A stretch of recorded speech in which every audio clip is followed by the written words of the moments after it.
చనిపోయిన కార్మికులకు ఉద్యోగాలు, చనిపోయిన కార్మికులకు ఉద్యోగాలు, భర్తీ చేయాలి కార్య నియామకాలకు ఉద్యోగాలు, 60 సంవత్సరాలు పూర్తయిన వారి కుటుంబంలో ఉద్యోగము ఇవ్వాలి, 60 సంవత్సరాలు పూర్తయిన వారి కుటుంబంలో ఉద్యోగము ఇవ్వాలి, మున్సిపల్ కార్మికులకు పనిముట్లు ఇవ్వాలి, మున్సిపల్ కార్మికుల పనిముట్లు ఇవ్వాలి, మున్సిపల్ కార్మికుల పనిముట్లు ఇవ్వాలి, మున్సిపల్ కార్మికులకు కొబ్బరిన సబ్బులు యూనిఫాము ఇవ్వాలి, 2 సంవత్సరాల పెండు కూడా కొబ్బరిన సబ్బులు యూనిఫాము, భర్తీ చేయాలి కార్య నియామకం కింద భర్తీ చేయాలి కార్య నియామకము, చనిపోయిన కార్మికుల కుటుంబాలకు ఉద్యోగాలు ఇవ్వాలి, చనిపోయిన కార్మికుల కుటుంబాల ఉద్యోగము, మున్సిపల్ కార్మికులు పనిచేయని కమిషనర్, మున్సిపల్ కార్మికులకు పనిచేయని కమిషనర్.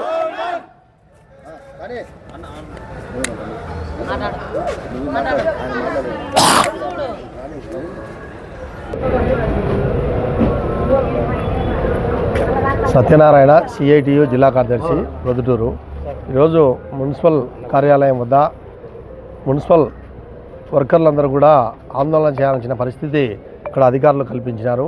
ఎందుకంటే దాదాపు 60 సంవత్సరాల్లో 15 మంది నుంచి 20 మంది దాకా అందరినీ కూడా రిటైర్మెంట్ అని చెప్పేసి ఇళ్ళకు పంపించినారు. ఇళ్ళకు పంపించిన స్థానంలో వారి కుటుంబాలకు ఉద్యోగాలు ఇవ్వాలని చెప్పేసి గతం నుంచి కూడా మున్సిపల్ ఏర్పడే దగ్గర నుంచి కూడా వాళ్ళ కుటుంబాలకి ఆ ఉద్యోగాలు ఇస్తూ ఉన్నారు. అదే పద్ధతిలో జరుగుతూ ఉంది. కానీ ఈరోజు వాళ్ళందరినీ కూడా ఇళ్ళకు పంపించినారు. దాదాపు సంవత్సరం అయితే ఉంది. ఇదో తీసుకుంటున్నాం అదో తీసుకుంటాం అని చెప్పేసి కాలయాపన చేస్తున్నారు తప్ప వారి గురించి పట్టించుకునే పరిస్థితిలో ఈరోజు మున్సిపల్ అధికారులు కానీ కమిషనర్ కానీ లేదని చెప్పేసి స్పష్టంగా కనబడతా ఉంది. ఎందుకంటే రిటైర్మెంట్ అయ్యేటప్పుడు కనీసం 1 లక్షో 2 లక్షలో లెక్కన ఇచ్చి పంపిస్తే ఏదో లేక ఇన్నాళ్ళు మున్సిపాలిటీకి సేవ చేసినాము, ఏదో గవర్నమెంట్ ఉద్యోగులతో పాటు మాకు ఇంత డబ్బులు వచ్చాయని చెప్పేసి లక్షణంగా సంతోషంగా మా కుటుంబాలకు కూడా ఉద్యోగాలు కూడా మేము అడిగేవాళ్ళం కాదు. కానీ ఏమీ లేకుండా ఉత్తచేతల ఇంట్లో పోమంటే వాళ్ళందరూ కూడా ఏ రకంగా బతకాలా, బోబెట్టే పరిస్థితి లేదు వాళ్ళకు. కాబట్టి దీన్ని తక్షణమే వారి కుటుంబాలకు ఉద్యోగాలు ఇవ్వాలని చెప్పేసి మేము సిఐటిగా డిమాండ్ చేస్తూ ఉన్నాము. అదే కాదు, కొన్ని ఆప్కాస్లో వాళ్ళ డేట్ ఆఫ్ బర్త్ ఎంటర్ చేసేటప్పుడు కొన్ని ఇబ్బందులు తలెత్తాయి. ఆ ఇబ్బందులు ఎవరు చేశారు? అక్కడ ఉన్నటువంటి అధికారులే చేశారు. ఆ రోజు నమోదు చేస్తున్నప్పుడు కంప్యూటర్లో ఆప్కాస్ వాళ్ళకు పంపించేటప్పుడు సందర్భంలో ఆధార్ కార్డును బేస్ చేసుకొని వాళ్ళ బుద్ధి పుట్టినట్టు డేట్ ఆఫ్ బర్త్ తప్పులు చేశారు. ఆ తప్పులను ఈరోజు వీళ్ళు చదువులేదు, ఎవరికి వీళ్ళకు తెలియదు తప్పులు చేశారని సైలెంట్గా ఉన్నారు. ఈరోజు మీరు రిటైర్మెంట్ అంటారే, అప్పుడు చూసుకుంటే అన్ని తప్పులు ఉన్నాయి, చాలామంది తప్పులు ఉన్నాయి.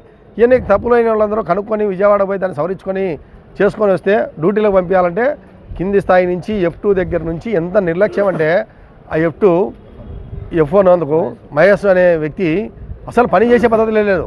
ప్రజలు తెల్లవారిన దగ్గర నుంచి పనులు కడుతున్నారు. వాళ్ళకు మున్సిపల్ కార్మికుల కోసం పని చేయమని, నువ్వు చదువుకున్నావు కాబట్టి నీకు ఇక్కడ ఉద్యోగం ఇచ్చి ఆ కార్మికుల కోసం పని చేయమంటే ఆ రకంగా నువ్వు పని చేయకుండా దాదాపు 15 రోజుల నుంచి నేను 2-3 సార్లు కూర్చున్నా ఇక్కడ వచ్చి.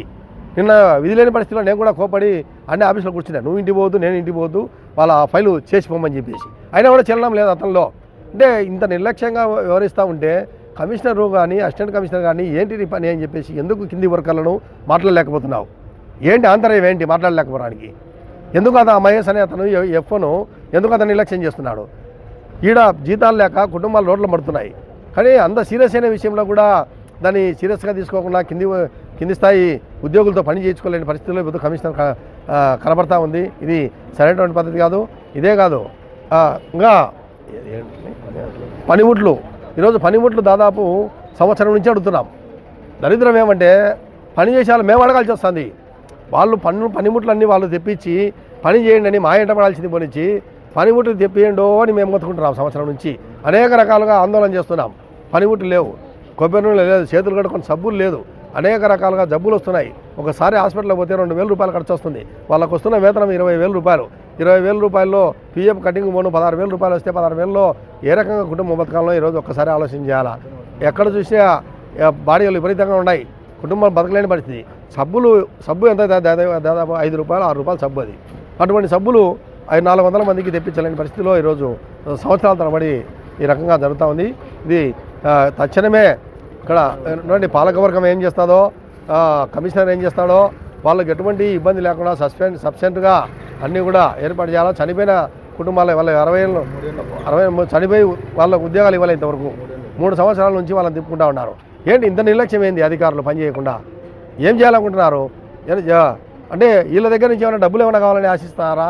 ఎందుకు మీరు నిర్లక్ష్యం చేస్తున్నారు? ఒకటి నిర్లక్ష్యం చేస్తున్నారంటే డబ్బులు ఆశించైనా చేయాలా, లేకపోతే చేయకూడదనేదైనా చేయాలా. రెండింటిలో మేమైతే అనుకోవడం ఏమంటే డబ్బుల కోసం ఏమైనా చేస్తున్నారా అంటే ఇటువంటి వాళ్ళ దగ్గర డబ్బులు తీసుకొని మీ కుటుంబాలు మీరు బాగుపడే చరిత్ర లేదని చెప్పేసి కూడా నేను సిఐటిగా చెప్పదలుచుకున్నా. కాబట్టి ఇప్పటికైనా కూడా చిన్న సమస్యలు 60 ఏళ్ళు ఇంటికి పంపించినారు, వాళ్ళ కుటుంబాలకు ఉద్యోగాలన్నీ తీసుకున్నారు, దానికి సంబంధించిన డాక్యుమెంట్స్ అన్నీ కూడా తీసుకున్నారు. అవి వెంటనే వెరిఫై చేసి కలెక్టర్కి పంపించి వాళ్ళను విధుల్లోకి తీసుకోవాలా. అట్నే పేర్లు నమోదు తప్పులు ఉండేవి కూడా ఆఫ్కాస్లో సవరించుకొని వచ్చిన ఆ సామయ్య ఇన్నే పడిగాపులు కాస్తారు ఆడ ఆఫీసులో. కమిషనర్ ఏమంటాడు, వెంటనే ఫైల్ పెట్టంటాడు, కింద అతను పెట్టాడు. కాబట్టి ఇటువంటి చిన్న అన్నీ కూడా కమిషనర్ సీరియస్గా తీసుకొని వీటిని కింది స్థాయి అధికారులను పని చేయించాలని చెప్పేసి మేము సిఐటిగా విజ్ఞప్తి చేస్తున్నాం. లేని పక్షంలో రేపటి నుంచి సోమవారం నుంచి ఇక్కడ టెంట్ వేస్తాం, నిరాహార దీక్షలు కొనసాగిస్తాం. అవసరమైతే మొత్తం పనులు కూడా మానుకొని ఇక్కడే మున్సిపల్ ఆఫీస్ దగ్గరనే కూర్చున్నామని చెప్పేసి కూడా ఈ సందర్భంగా చెప్పదలుచుకున్నాం. కాబట్టి మేము ఇప్పటికీ టైం ఇస్తున్నాం. నిరాహార దీక్షలు సోమవారం నుంచి స్టార్ట్ చేస్తాం, తర్వాత ఒక వారం టైం చూస్తాం. వారం తర్వాత ఒక్కరు కూడా పని ఇవ్వరు. ఎక్కడి అన్ని పొరకలు అక్కడనే కింద ఉంటాయి, ఎక్కడి వెహికల్స్ అక్కడే ఉంటాయి. కాబట్టి దీన్ని ఆలోచన చేసుకొని మీకు తెలియకపోతే ఇక్కడ ఉన్న కింది అధికారులను అడిగి కనుక్కోండి. వాళ్ళ వర్కర్లు సత్తా ఏంది, వాళ్ళు పనులు మానేస్తారా లేదా ఊరికి ఏమైనా చెప్తారా అనేది ఈ కింది స్థాయి ఉద్యోగులతో కనుక్కొని నువ్వు వారం 10 రోజుల లోపల వాళ్ళ సమస్యలు పరిష్కరించాలా. లేని పక్షంలో ఖచ్చితంగా విధులు మానేసి పనుల్లోకి సమ్మెలోకి పోతాం.